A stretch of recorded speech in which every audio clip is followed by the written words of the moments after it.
We're studying the book of Isaiah, and we are, I'm going to try to finish it today. Not that I'm in a hurry, but I just feel like it's a good breaking point. When we're going into a new quarter and a new year and knew that by next Wednesday, just felt like it's a good spot to kind of, and again, we've been able to do that a little bit because the themes haven't changed, right? The theme of the book is really pretty simplified, and it just keeps coming back. He just strings different threads of the very same scenes of judgment and mercy, right? And you just kind of bounce back and forth between those two themes throughout the entire book. So I'm going to work with you tonight as we go through this. I brought up the subject of that topic of fasting in Isaiah chapter 58 last Wednesday. And he basically gives them a pretty strong condemnation, right? He talks about the fact there in chapter 8 that they were doing all kinds of things that appeared like they were religious, committed individuals in service to God. They'd bow their heads and they would wear sackcloth and ashes and they would deprive themselves of certain things within their fast. And God said, that wasn't the fast I wanted, right? Instead, He said, you should have chosen what kind of fast? Where you would do what instead?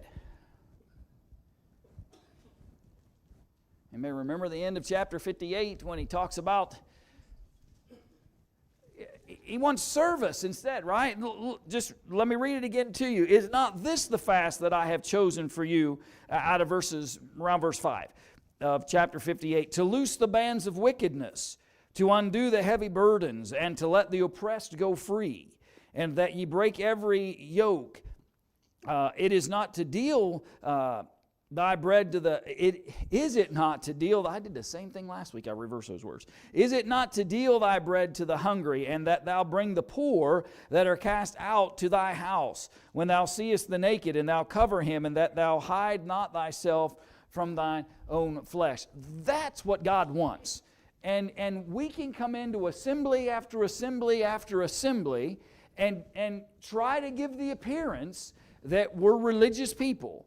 But God says, and I think He's always said in various forms, if you really want to show people that you're believers and followers in me, it will be evidenced by the way you treat other people and how you serve others. That's the real evidence of how we've been changed by the mercy and kindnesses of God. Because He's pretty descriptive here.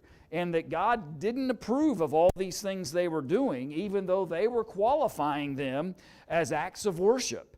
And God simply said, that's not what I chose for you. Rather, I would like to see some justice and some fairness and some kindness among the people.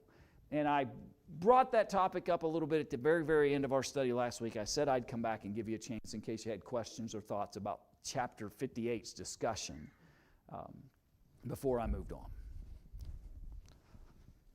Okay, chapter 59. So in chapter 59, he basically reminds them again that their evil and oppression was the problem. The problem isn't God's just mad or angry about something and so He wants to delve out some punishment to somebody. No, they chose sinful practices that then the justice of God merited His judgment against them. Notice just a couple of verses at the beginning of chapter 59. Behold, the Lord's hand is not shortened that it cannot save, neither His ear heavy that it cannot hear. But your iniquities have separated between you and your God, and your sins have hid His face from you that He will not hear.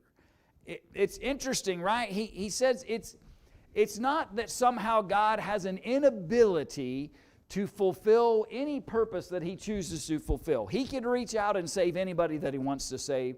The idea or trouble is not the powers of God. The challenge is they're not what?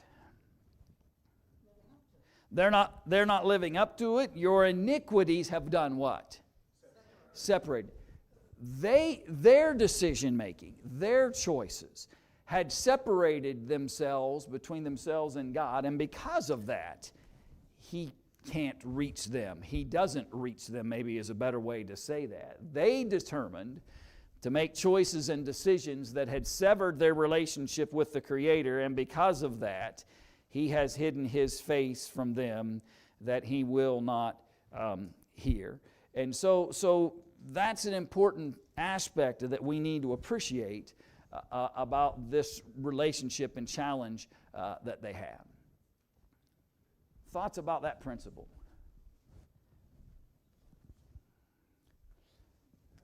I'm sorry, go ahead. How do they get God to show His face to them again? Well,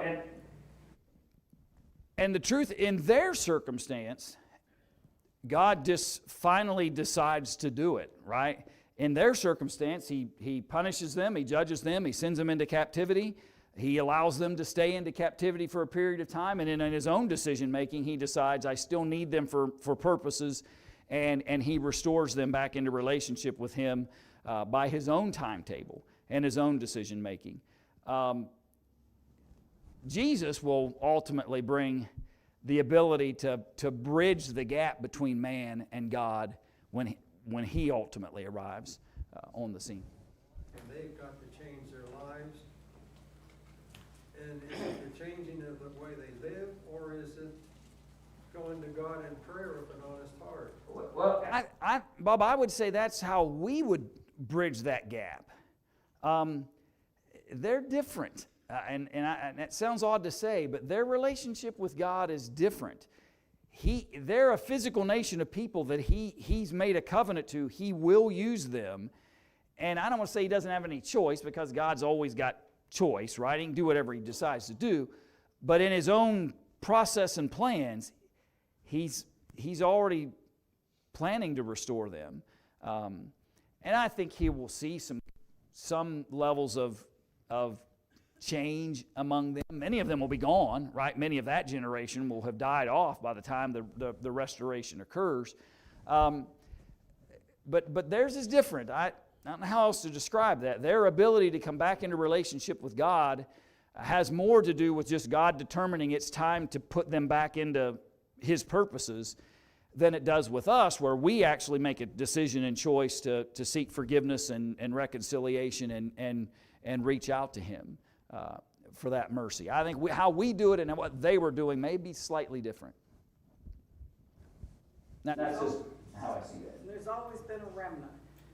Yeah, and we've seen that throughout this. Some there that are still doing what He wants. Right, and he can pull that remnant that he even had already been and continued to honor Him even throughout the captivity to serve these purposes that we're talking about. Often His unwriting recognizes their misbehaviors and so on. Yeah. So notice the description, and we'll talk a little bit about it here, Bob, in these verses as well. Notice verse 14. And judgment is turned away backward, and justice standeth afar off. For truth is fallen in the street, and equity cannot enter. Yea, truth faileth. And he that departeth from evil maketh himself a prey, and the Lord saw it. And it displeased Him that there was no judgment. And He saw that there was no man, and wondered that there was no intercessor. Therefore His arm brought salvation unto him, and His righteousness it sustained him. It's interesting. He saw a lot of evil, but He also saw an opportunity that ultimately salvation needed to come to them, and they didn't have what? Yeah, they ultimately don't have Jesus, and the word used here is they didn't have an intercessor. They didn't have anybody to stand between them and this righteous indignation and this judgment that God had been wielding against them. And so in some senses, God just interjects Himself back into the equation for them as a physical nation. Ultimately sends Jesus to become the intercessor for everyone who comes after Jesus. And we mentioned a couple weeks ago in our study, these last chapters are somewhat challenging because they have some immediate context to those who were in captivity that were going to be ultimately led back home. Plus it has all the connectivity to what's happening when Jesus comes on the scene. So it's kind of hard sometimes to see where all the interweaving of the prophecy kind of fits both scenarios. King James uses the word judgment. Judgments can be ruled in two directions. justice, Yeah. which would be for the people. Yeah, ultimately bring that justice that they weren't providing for themselves, he says.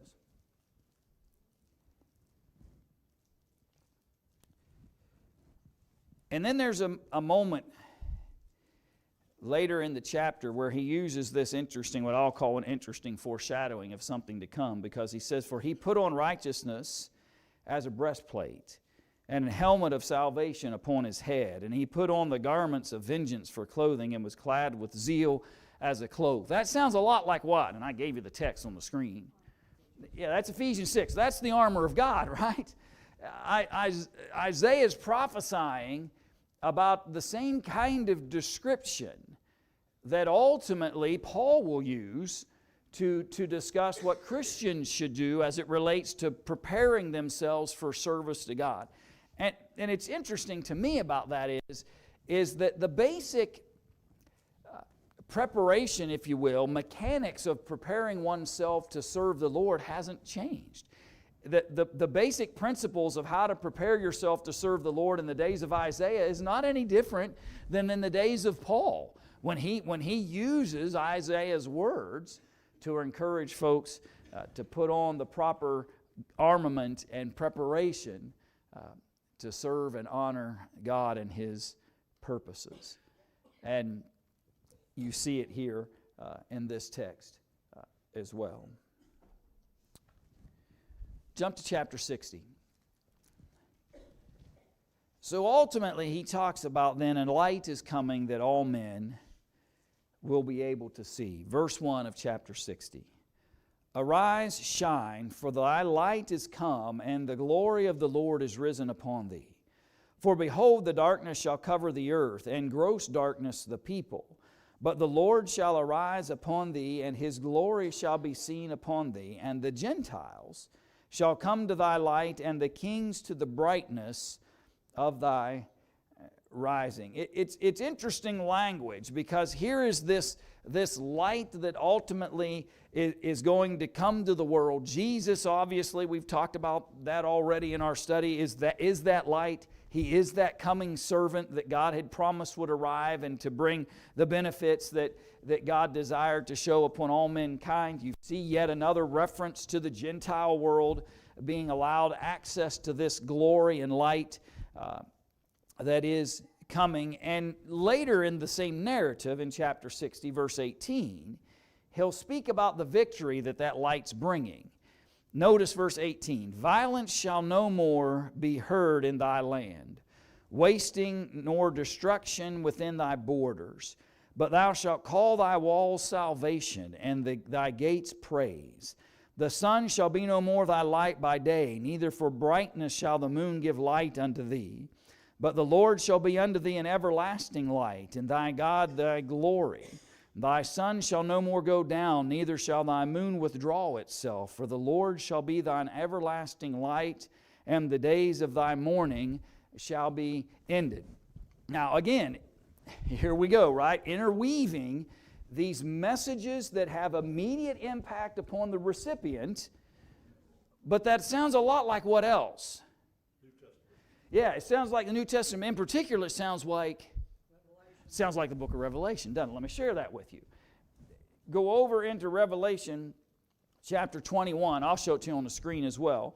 But 21 verse 23 simply says this, "And the city had no need..." Let me read to you first. "And the city had no need of the sun, neither of the moon to shine in it. For the glory of God did lighten it, and the Lamb is the light thereof." Verse 5 of chapter 22, "And there shall be no night there, and they need no candle, neither light of the sun, for the Lord God giveth them light, and they shall reign forever and ever." Now here's what's interesting.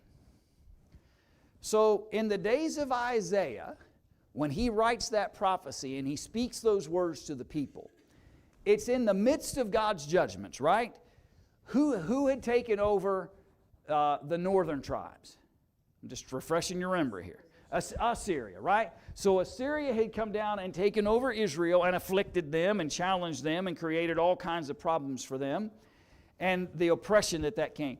Judah survives a bit longer, But ultimately, who arrives?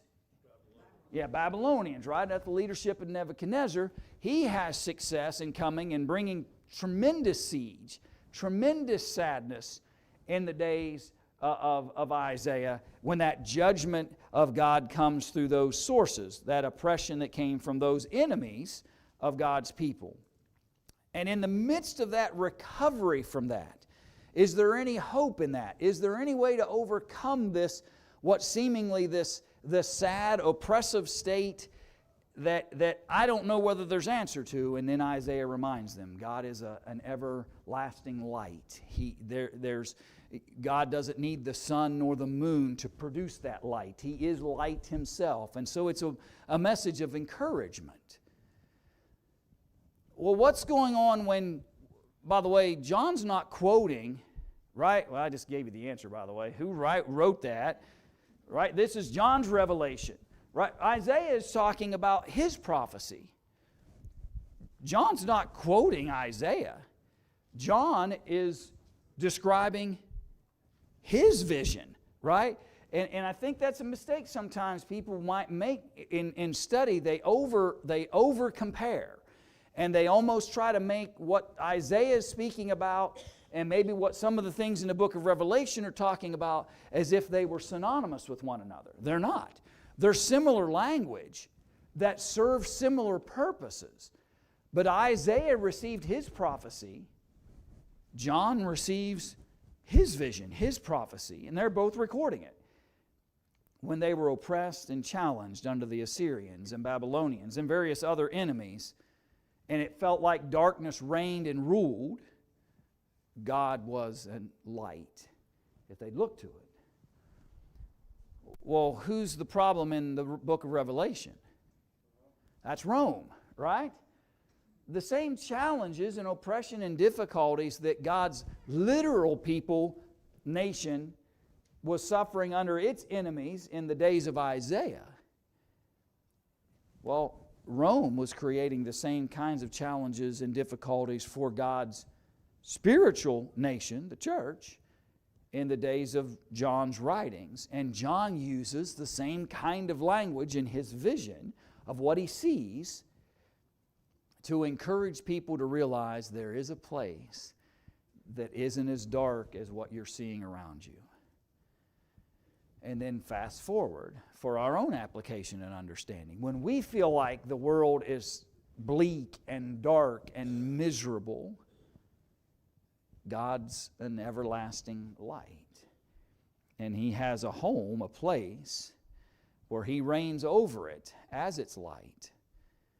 And He can bring rest and peace and comfort to any and all of us who will come to that place of light through the servant Jesus who arrived on the scene. So I found it fascinating anyway that Isaiah and John's not necessarily quoting him, but he's describing the same kind of encouraging message that Isaiah was delivering back there to the people of God in those days. And there is some foreshadowing there then.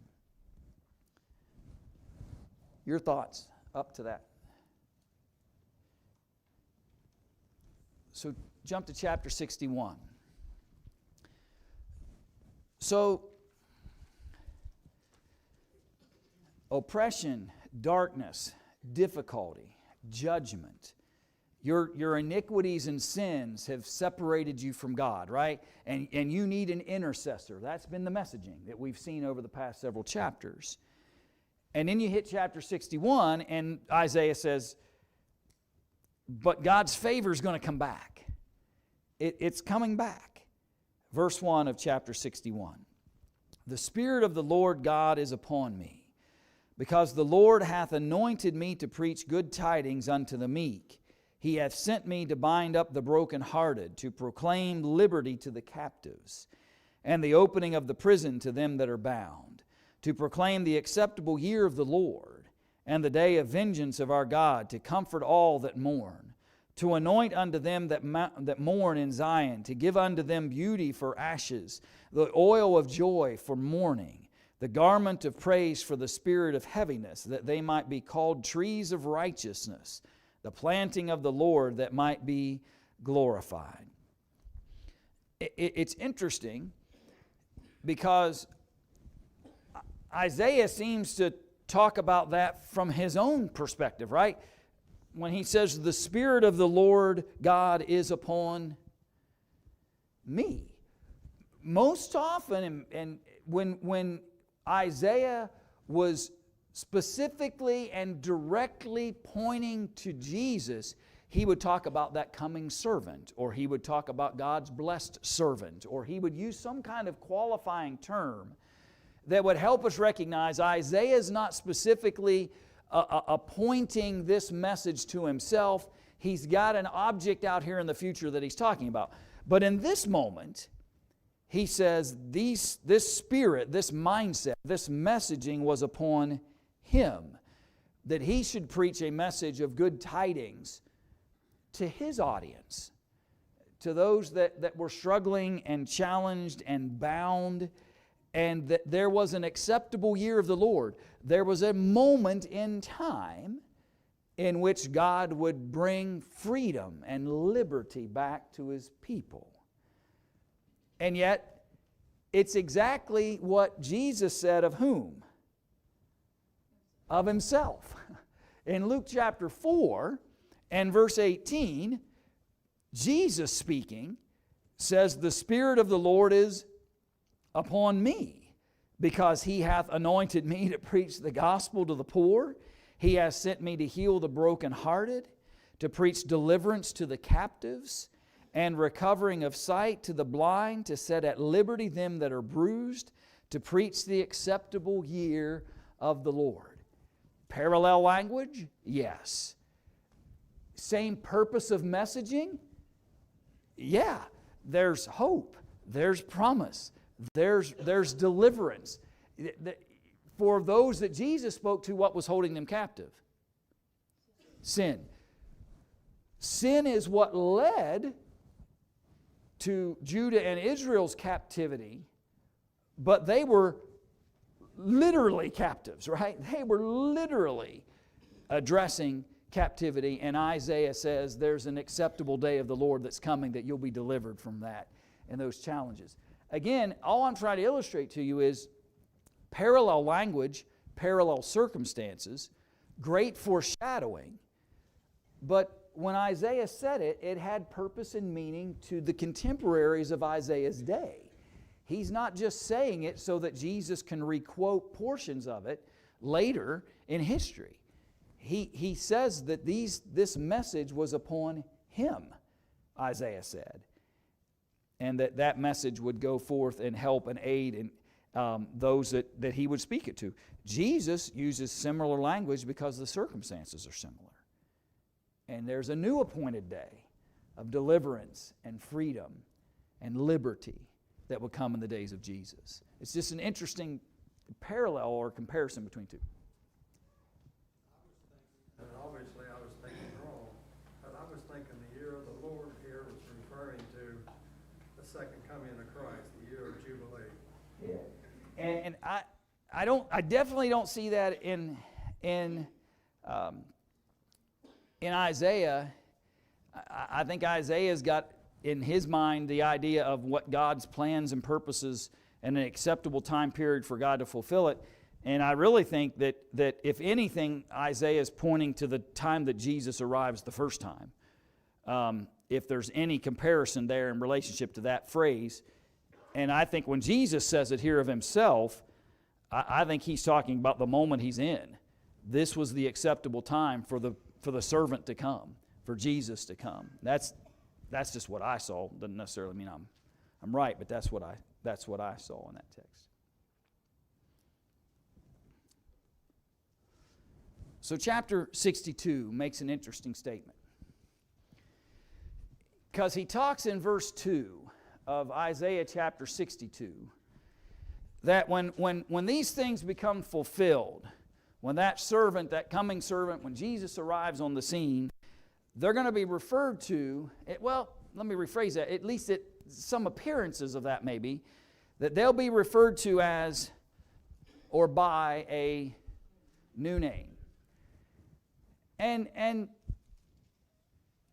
New Testament believers have struggled might be too strong a word, but we've concluded various things about that.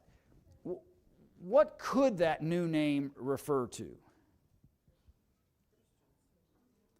Okay, so generally speaking, we think about that as Christians. And we might be able to point to that. Acts chapter 11, verse 26 says what? That the disciples were first called Christians in Antioch. And so some point, there's that moment where this new name that Isaiah was referring to was going to occur. It's interesting to at least consider that repeatedly in the New Testament, you'll see the Apostle Paul in particular talk about called to be saints. You see it in Romans 1:17, you see it in Romans 16:15, you see it in 1 Corinthians 1 and verse 2, and you see it throughout the various letters that Paul's written. He talks about they were called to be saints. So it's possible that maybe that's the name that he was pointing to in relationship to that. You might even add that in Revelation 2, verse 17, or Revelation 3 and verse 12, those who were willing to overcome the oppressions and difficulties and challenges they were experiencing in service to God and maintain their faith would be ultimately given a new name that isn't referenced within the text. We're not told what that new name would be. It just states that they are going to be given a new name in those verses. And my point is that sometimes we've looked at Isaiah 62:2 and we've always tried to point it forward to a new name that New Testament folks are going to receive, and Christian seems to fit that narrative fairly accurately. Saints might even fit that narrative accurately, and you could even throw in that conversation or a revelation. But let me share something with you. Keep working through the text with me for a minute. Isaiah 62, and I put on the screen, is the answer in the text. Verse 4 of chapter 62. Thou shalt no more be termed forsaken, neither shall thy land any more be termed desolate. But thou shalt be called Hephzibah, and thy land Beulah. For the Lord delighteth in thee, and thy land shall be married. Skip to verse 12. And they shall call them the holy people, the redeemed of the Lord. And thou shalt be called sought out, a city not forsaken. And here's what I think we need to make sure we see in this. Isaiah is telling his contemporaries. What did the nations round about when they saw the judgments of God come down upon the people? What were they concluding? Yeah, their God's forsaken them. He left them. He helped them, aided them, protected them for all these years, and their God has that. When the destruction came and the besiegement, their land was just left desolate. And people became to think that they might always be called forsaken. Their land might always be called desolate. And Isaiah says, not so. God's going to restore you, and your name will no longer be forsaken and desolate. And you'll be called a holy people. Now, if I want to parallel, by the way, this to what the New Testament speaks about, the name or names that, so the called out, right? The sought out from the forsaken, the redeemed, and even the word holy might even refer to saints as well when you think about that. And I guess maybe what I came out of that thought process from was maybe we try too hard to find a singular name that now people are going to be called by. And maybe that's not really what Isaiah is trying to say. What Isaiah is trying to say is you've been called all kinds of things. You've been called forsaken. You've been called desolate. You've been called empty. You've been called left behind by, but not anymore. You're going to be called the sought out. You're going to be called the redeemed because God purchases you and redeems you back. You're going to be called these various descriptive names that will allow, and the same thing will happen in the New Testament. God will identify the followers of Jesus by various names throughout the various texts of the New Testament. And I think Peter said we would be called a new priesthood. There's another descriptive name. A royal priesthood was referred to as God's. So there's various descriptions, and I don't get hung up on that singular form, especially when I read the rest of the text, because it doesn't seem like Isaiah, after he told them, you'll be called by a new name, then he listed a whole host of names that would ultimately describe them. Thoughts or questions about was that one piece of chapter 62 that I knew might be something that sparked your thinking a little bit. In chapter 63, he talks about vengeance and mercy. And it's interesting because he spoke about the idea that no one would vindicate the Lord. Notice verse 5. And I looked, and there was none to help me, or none to help, I should say. And I wondered that there was none to uphold. Therefore mine own arm brought salvation unto me, and my fury it upheld me. It's really kind of sad in a lot of ways, because God basically says, I've done a lot for a lot of people, but when it came time for somebody to step up and uphold my name, what happened? Nobody would do it. And the only thing God says is that I could do at that point was just to come down and intercede for myself. I had to bring my own justice because my people weren't being just towards one another. I had to bring my own judgment because nobody would judge as righteously as they should. I had to interject myself when there was no one to help, to vindicate my own name because of the choices and decisions of the people. Look at verse 15 of chapter 63. And so, because God interjected in judgment, the people now are ready from some respite from the judgment and vindication that God had brought. Look down from heaven, and behold from the habitation of thy holiness and of thy glory. Where is thy zeal and thy strength? The sounding of thy mouths and of thy mercies toward me, are they restrained? Doubtless they are our Father. Though Abraham be ignorant of us, and Israel acknowledge us not, thou, O Lord, art our Father, our Redeemer. Thy name is from everlasting. O Lord, why hast thou made us to err from thy ways, and hardened our heart from thy fear? Return for thy servant's sake. The tribes of thine inheritance, the people of thy holiness, have possessed it but a little while. Our adversaries have trodden down thy sanctuary. We are thine. Thou never bearest rule over them. They were not called by thy name. In this prayer for mercy and the grace of God, they try to remind God that you didn't choose anybody else. You chose us.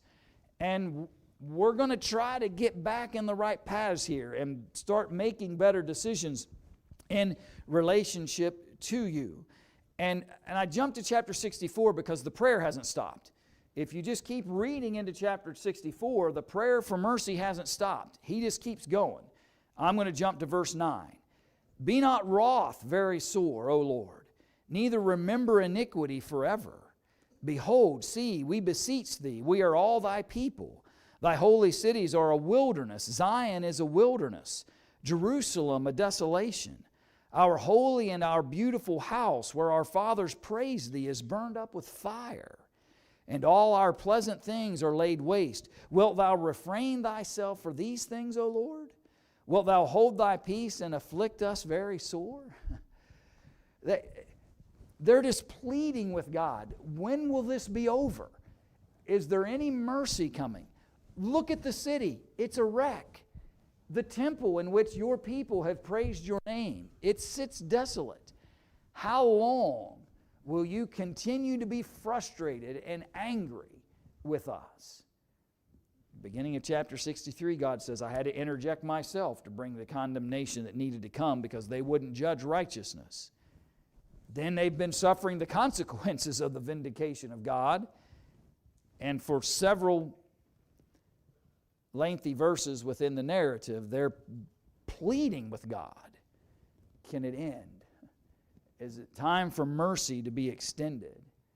Your house to be restored, your people to be restored? Will you refrain yourself from these things and finally hold your peace and don't afflict us any longer? And then in chapter 65, he basically says, okay. They've been pleading and begging for 2 chapters for the mercy of God in various ways. And when chapter 65 finally arrives, he says, okay. Verse 17 of 65. For behold, I create new heavens and a new earth, and the former shall not be remembered, nor come into mind, but be ye glad and rejoice forever in that which I create. For behold, I create Jerusalem a rejoicing, and her people a joy. And I will rejoice in Jerusalem, a joy in my people, and the voice of weeping shall be no more heard in her, nor the voice of crying. Again, that sounds similar, doesn't it? Because that's kind of what John saw when he writes in Revelation chapter 21. That's the kind of messaging he used when it came to bringing hope and promise to the people of his day. The slight difference is the New Testament writers not only talk about a new heaven and a new earth, but they also talk about a new what? A new Jerusalem. He talks about a joy and a rejoicing that's going to happen where? In Jerusalem. Isaiah's message is slightly different. Same picturesque kind of descriptions that John saw and reveals, but they're not identical. And I conclude they're not talking about the exact same things. Isaiah is talking about a restoration because, right, they're the ones, Isaiah's day was praying for the mercy. They're the ones that were beseeching the Father, how long will you continue to seek your vengeance against us? They were the ones pleading for the mercy. Chapter 65 says, okay, the mercy's coming to you. You're going to receive it. And I'm going to change things. I'm going to make things better for you. I'm going to give you new things. Does that have picturesque, comparative foreshadowing of what will happen in the days of Jesus? Absolutely. But again, they're interwoven. They're not necessarily identical. And it's always been fascinating to me when you study the differences between Isaiah and Revelation. They're slight, but it helps remind us that Isaiah has a particular audience in mind, and John, when he writes his revelation of what he sees, has a particular audience in mind. And ultimately, chapter 66 says basically God's going to do it. That all these things he's been talking about and presenting, he's going to do it. In verse 9, shall I bring to the birth and not cause to bring forth? In other words, am I going to get you all the way to the point of bringing and then stop the process? And God says, no. Shall I cause to bring forth and shut the womb, saith God? No. What I have begun here, what I've processed and started here, I'm going to finish it. I'm going to complete what it is that I've given to you.